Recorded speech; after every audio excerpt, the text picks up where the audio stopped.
Hello everybody. Today we are going to talk about chapter 6, which is a multivariable calculus. This is a pretty big chapter. Of course, a multivariable calculus will talk about a multivariable functions, okay? So previously what you have learned is a so-called single variable calculus or a single variable functions, okay? By single variable function, it means that your input is only one input here, a single input here, okay? But of course, your output is also one output y as well. And the graphical representation of this single variable function is a curve on the xy plane, okay, just like that. And then the thing that you have learned before, after you having a function or a curve, then you know how to find a so-called derivative of this function at a particular point, for example at x equals to a, and it is represented the slope of the tangent line to that curve at that particular point, okay? So today we are going to elevate ourselves by looking at a function of several inputs, okay? So sometimes you can have two inputs, okay? Sometimes you may have three inputs, or sometimes you may think of, as many inputs, okay, as you wish, okay? So usually this function, the output, I mean, if you're talking about f of xy, the output usually is a variable z, and this one, the f of xyz. So sometimes the output can be a w, it can be a u, or sometimes it can be a v, okay, depends on your problem. But if you're talking about f of x sub 1, x sub 2, etc. to x sub n, you can use your output as a y again, okay? So this is like what we usually will use in the course, okay? However, the one that we are going to emphasize, okay, usually is a two variable functions, okay, like this, f of xy equals to z. Sometimes we may talking about a three variables or four variables, okay, but only occasionally. All right, so let us introduce, okay, in details what it is about the function of several variable, okay? So for example, especially in terms of business, okay, of course one factor may be not good enough to represent the business model. For example, if your manufacturer produces two products, okay, let's say x and y, then if you want to talk about a total cost, okay, of producing these two products, of course it depends on the level of production of both x and y, okay? So for example, if you produce 5 units of x but 6 units of y, then the total cost to produce these many x and y will be $17, okay? And if you still keep your x to be 5 but you increase your y to be 7, then the total cost of produce both x and y at this at this many unit will be $19, okay? Or I mean, if you keep your y to be 6, all right, and you add your x to be instead of 5, okay, into a 6, then the total cost of producing these two products x and y will be 18, okay, something like that. So this table is actually schedule or represent the cost, okay, indicate the total cost at various levels of production, okay? Like we said, if we talk about 5 units of x, 6 units of y, then a total cost of producing both will be $17, okay? So it means that in this situation, the order pair, okay, so these, the input right now, it depends on these two products x and y, okay? So it is a 5 and 6 here, will associate with the number, okay? So an order pair will associate with a single number 17, okay? So of course the first element of the order pair is 5. It will represent the number of a unit x, okay, that many units that you produce the x product, okay. And the number 6, okay, will represent another product, which is a unit of y that you produce, okay. And we also can have some other corresponding coordinates, okay. For example, if you're looking for 5 and 7, okay, this coordinate will associate with 19, okay. 5 and 7 associate with 19, 6 and 6 associate with 18, 6 and 7 associate with 20, okay. So in terms of notation, in terms of notation, we are going to talk about the relation between these two order pair, okay, with a single number 17 by the relation named as f, okay. So instead of using the 5 and 6 and the arrow pointing to 17, we are going to represent it by f of 5 and 6, okay, equals to 17. All right, so we are not going to write as a double parenthesis like this, okay. We'll just use only a single parenthesis, okay, here 5 and 6, okay, as the order pair like that, and then it is associated with 17, okay, or f of 5 7 associated with 19, okay, just like this. All right, so and this function f, okay, because it is a cost, then we usually represent it by the cost c, okay, abbreviated by this small c, okay. So your letter c, okay, this one is the dependent variable, okay. So this dependent variable, of course, it will depends on the independent variable x and y, okay, the independent variables x and y like this, okay. So if we're talking about a function f of a two variable x and y, okay, it is a rule, okay, or a relation, so a rule that assigns to each order pair, okay. So you are going to have the order pair x and y of real numbers, of course, in some set, okay, one and only one real number denoted by f of xy, just like this. All right, and of course the domain of a function f of a two variables is the set of all order pairs x and y that your f at xy can be evaluated, okay, that your f of x and y can be evaluated. Of course, some of the old condition will come into play. For example, if you got some fractions, then your bottom cannot be 0.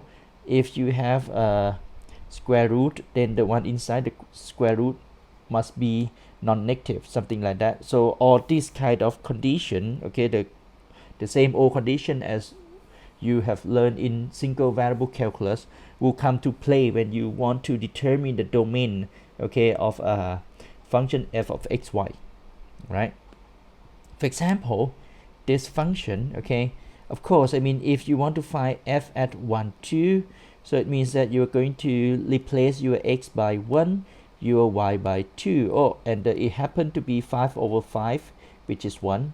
Or you can replace it by f at -1 and -3, which is 5, and then -1 square and -3 square, and it is 5 over 10, which is 1/2.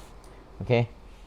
However, I mean, if you want to evaluate f at 0 0, okay, you know immediately that hey, we cannot do it, because if you replace your x by 0, y by 0, your bottom will become 0, okay, which, as we tell you before, that your fraction, your bottom, if you got fraction, your bottom cannot be 0, okay. So by this kind of notation, we know immediately that the condition for your x and y is that your x square and y square added together cannot be 0. Okay, and of course I mean this one is actually means your x cannot be 0 and okay, it is an and your y cannot be 0 at the same time. Okay, so it means that your domain can be any real number, okay, any order pair of a real number. And if you remember that if you have your a cross b, it is the set of order pair AB as your A from the set A and your B of course from the set B.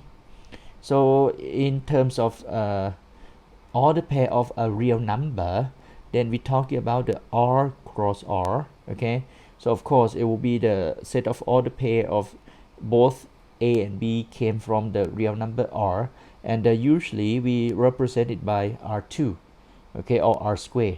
So this one is R2 and then accept the order pair 0 0. Okay, so accept this point, okay, your function can be evaluated. All right, and actually you can represent this domain by your points on the xy plane. So it can be any point on the xy plane, okay, except this one at the at the middle. Okay, of course this one at the middle, it is the white dot. So it means that you exclude that point from your system. Okay, how about this one? Okay, for this function, okay, if you want to find f at 1 1, so it means that you've got 1 square and 1 as your y, 5 of 1 and 1 minus 3 of square root of 1 and 1, and then plus a 4, and then you can just evaluate immediately that it is 1 and 5 minus 3 and a 4. Okay, so it is 7, I guess. Okay, something like that. And of course you can evaluate at some other point as well. However, if you want to evaluate it at 1 and negative 1, this one will have a problem, right? Because you are going to calculate a square root of negative 1, which is not a real number. So as we told you before, that a condition concerning a square root is that everything inside the square root must be non-negative. But if you look at some other terms, okay, involving this function f, okay, this one is just a polynomial in terms of x and y, polynomial or a constant. So it has no condition, okay, involved, because each and every coordinates of x and y can be evaluated into these three terms, except this one inside the square root that you need to have a condition. So your domain, okay, will be of course the order pair x and y from all real number, okay, such that if you multiply together it must be non-negative. Okay, it must be non-negative. Okay, and if you want to represent, okay, this one, if you want to represent this one, then what is it that you should think of? Okay, what is it that you should think of? Actually, you can think of these two real number, and you got two real numbers multiply together and becomes a non-negative. So it means that it must be positive together, or it must be negative together. Okay, so it means that, okay, you can include every point, okay, along this region, and also each and every coordinates along that region, because this one, both coordinate x and y are positive, this one, both coordinate x and y are negative.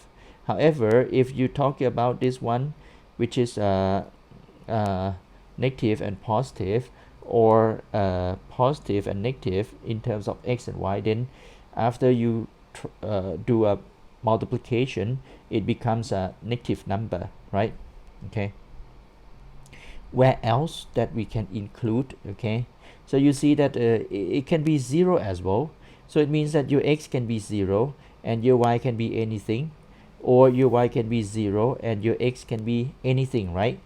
I mean, by anything it means that it can be 0 as well. Okay, so if your x is 0, it means that you are including the whole y-axis, right? This one, the y-axis, it means that your x is 0, your y can be anything. And then the other way around is that when your y is 0, so it means that you including your x-axis. Okay, so it means that here your y is 0 and your x can be anything. All right, so this is the domain graphical representation of the domain of this two variable functions. Okay, how about this one? This one again, it is the one inside the square root. Okay, it is the one inside the square root. However, if you looking at it carefully, it is, I mean, the x square and the y square is already non-negative, right? It's already non-negative. So it means that any kind of, you know, order pair x and y, okay, both from real number, after you take a square on the first component and the square on the second component added together, it must be non-negative. So each and every order pair can be evaluated, okay, to convert into this function value f. Okay, so it means that the domain is actually nothing but your r square. Okay, your r square, the whole. So the graphical representation will be the whole x and y plane. Okay, it can be each and every points on x and y plane. All right. Okay, let's look at this example. Okay, in terms of, you know, word problem, and you try to talk about the function of several variable. This one says that a sports store in St. Louis carry two kinds of tennis racket, the Michael Chang and the Boris Becker. Okay, that has these two tennis player autograph. Okay, the consumer demand for each brand depends not only on its own price, but also the price of a competing brand. So you know the word competing brand, right? Because here the one of the brand, and this is another brand, okay, which is, I mean, they sell the same thing, so they're competing each other, right?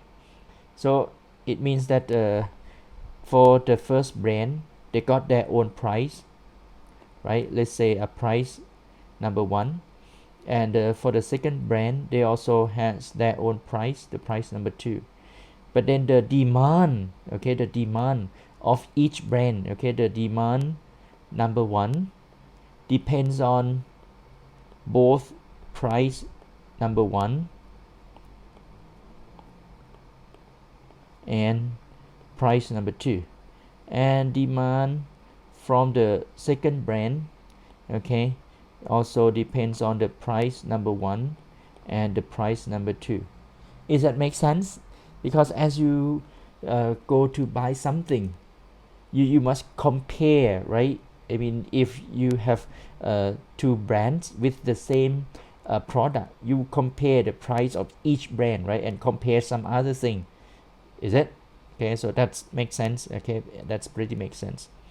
So the demand, I mean, if it says that the Chang, okay, so the Chang is the first brand, okay, sell X dollars per racket, and the Baker brand sell Y dollars per racket. So the X determine the price at the first the price of the first product, the y determine the price of the second product, and then the demand for the first brand, okay, which is the capital D1, it is 300 minus 2x and 30y, and the demand for the second brand, it is capital D2, which is 200, 40x minus 10y, okay. So if you would like to express the sports store's total annual revenue, so what is the revenue?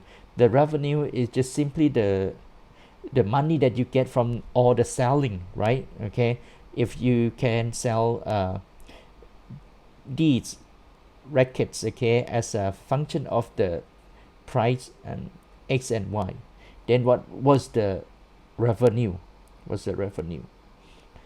So the revenue, okay, or you can say it's R of xy, okay.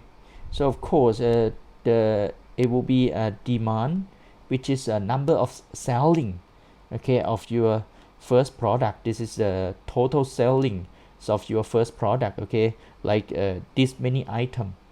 You need to multiply by the price per item, is it? So this is the number of item that you can sell, and then the price per item, okay, added by the demand, the second product number of selling item, multiplied by the price per item of your second product, okay. So the first one, it is what, 300, so minus 2x and 30y multiplied by x, and the second one, it is 200 plus 40x minus 10y, and then multiply by y, okay. And if you want, then you can, you know, simplify it, or you can add them up, okay, so to get your total revenue in terms of, you know, all the multiplication or addition, or you can just leave it like that, depends on what you like, okay. But usually we are going to do the calculation, okay. So you got negative 2x squared, and then negative 10y squared, and then this one you got 30xy, and then you have another 40xy, so together it is 70xy, and then you have 300 of x and 200 of y, okay. So this one will be your total revenue, okay, of these two brands tennis racket, okay. All right.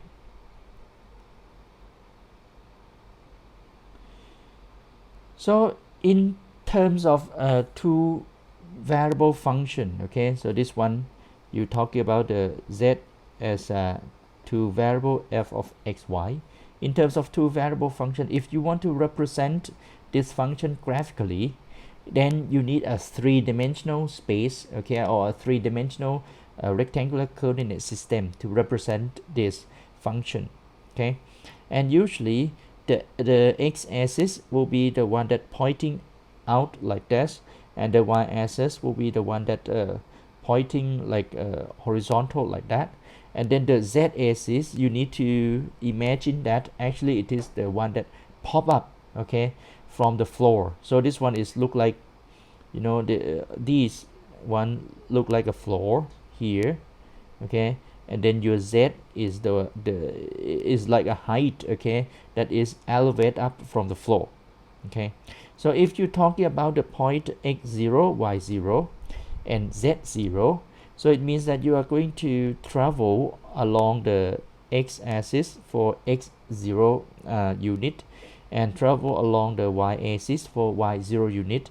So you are going to project that point on the floor like this, and then from this position you are going to elevate up, okay, along the height, okay, either up or down, depends on z0, of course. This one is the positive value of z, a positive value of x, a positive value of y, okay. So if your z0 is positive, then it is going to elevate up, okay, upward, okay, over there. So this point is the point that represent x0, y0 and z0, okay.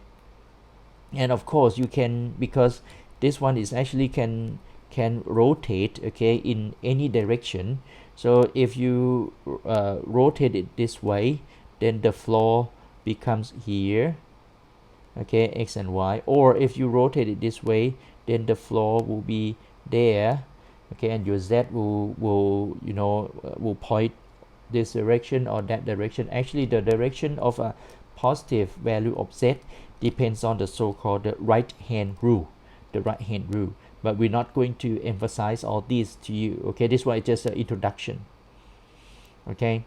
And the representation of z equals to f of xy, okay. Usually, I mean, if you talk about y equals to f of x, then as I told you previously that it will be a curve, okay.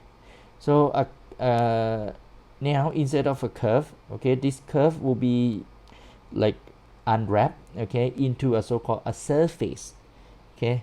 So this one will become a surface, okay, surface. So this is a surface in three-dimensional, so it looks like a thin paper, a thin layer of paper, but it's not really straight, okay. It can be a curve surface like this, okay.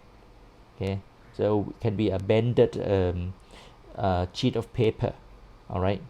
However, if it is pretty simple, for example, if you're talking about z equals to 5, okay, z equals to 5, then it will be a straight sheet of paper, okay, that is parallel to the floor, you see, parallel to the floor like this, and it is elevated, this one, because it is a 5, so of course it will elevate up, okay, from your floor for 5 units, okay, and it will be a thin straight sheet of paper like that, okay. And if you're talking about another plane which is called x equals to 3, so it will be another thin sheet of paper, okay, straight as well, but this time it will parallel to the layer here, zy, okay, which sometimes we call it the zy plane, okay, but it will move, okay, from the origin by 3 units along the x-axis, okay. And on the same token, if you're talking about the plane so-called y equals to 2, so it's another thin sheet of paper, straight, okay, that is parallel to this wall, sometimes we call the xz plane, okay, but it is moving along the y direction for 2 units, okay, for 2 units, all right, okay. But don't worry, because for this course we are not going to force you to draw all this kind of surface, but we just want you to realize that, okay, this is the representation in terms of geometrically or graphically, okay, because as you continue, then you may need to look at it a little bit using a curve or a surface or that kind of plane, okay. We will talk about all these things, okay. And this is another example of the surface, okay, of a surface of your in 3 dimensions, okay, in 3-dimensional space, okay. So for example, the surface can be a straight sheet of paper like this, and of course this one we just represent only on the positive direction of x, y, and z. So actually you are going to have a big sheet of paper on the back of this plane, okay, it really a big sheet of paper, okay,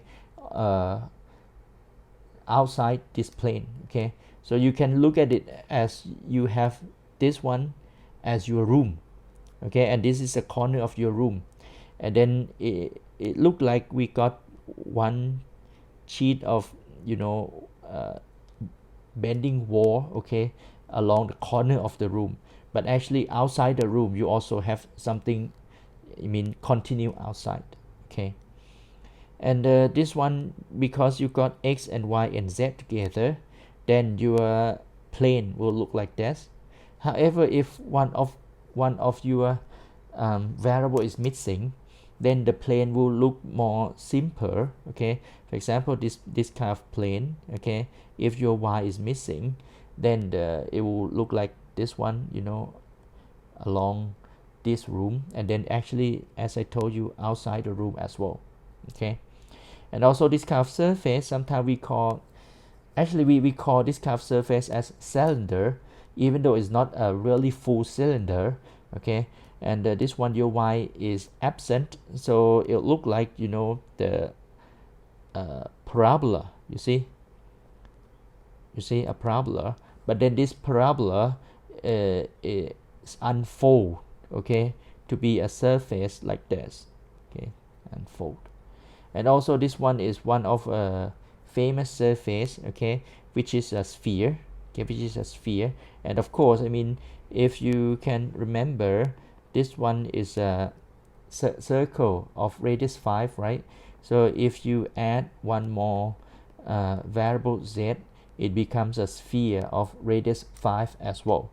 Okay, so this first clip will stop here. Okay, and it is just to introduce you about the function of several variable, and also the representation, okay, of a function of several variable, not really several, but a function of two variable on the three-dimensional space. Okay, on the three-dimensional space. And actually, we as I told you, don't worry about like how to draw this kind of plane or this kind of surface. Okay, because what we really emphasize on this course, okay, it will be like how to find a derivative, which we are going to call a partial derivative, and how to use it as the application tools, okay, in terms of business or in terms of economics. Okay, so we are going to really go into a details on a multivariable calculus on the next clip. We'll see you then. Bye bye.